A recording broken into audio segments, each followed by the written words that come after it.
Hello, mga igsoon ni Kristo, Jesus Christ. Ulan dire mga igsoon sa Mangyong, Lagatasanon. Ulan, pagabas ko sa kong kahoy. Kahoy nga pinalit karon. Pero wala gyud kay ulan man, wag itugnaw ang gabasero.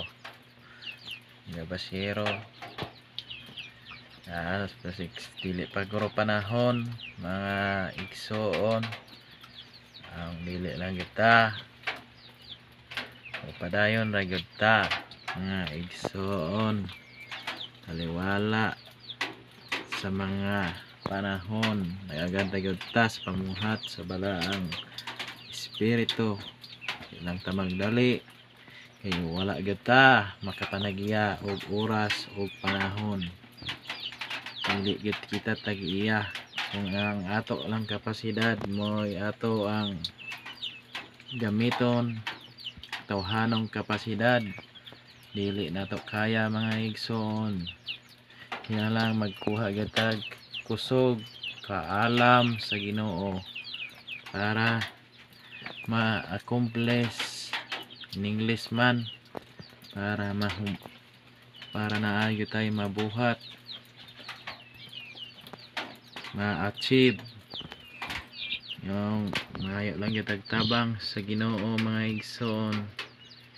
Kay ang imposible sa tao posible sa Ginoo igsoon. Ito ra yung isalig kaniya sa Ginoo mga igsoon. Ay wag tayo mahimo mga igsoon. Ako ako ang panginabuhi dinhi sa bukid. Ako ra gani isalig sa Ginoo. Ang tanan ay naara gyud niya ang tanan. Niya ang siyaman, ang source sa tanan. Ipamulong niya ang tanan og namugna ang tanan. Ang tao lang espesyal lang ang tao kay giumol man gyud niya. Kini gikan sa yuta abog o gihuypan og giginhawa og nahimong adan. Mo nang espesyal yun ang tao igsoon. Di lang nato mabantayan nga ato na lang ikuan, ato na lang pasipalaan ng atong kagalingon, pero mata sa Ginoo espesyal ta mga igsoon. Kay gihaguan gyud niya mga igsoon. Pero kaning atong mga palibot kipamulong ra ni sa Ginoo. Sa iyang pagpamulong nahitabo ug nalipay siya, pero kita mo espesyal. Gibuhat ta sa Ginoo sama siyang dagway na ng ato ganing ampingan ang gipiyar gasa nga gihatag sa Ginoo nga kinabuhi.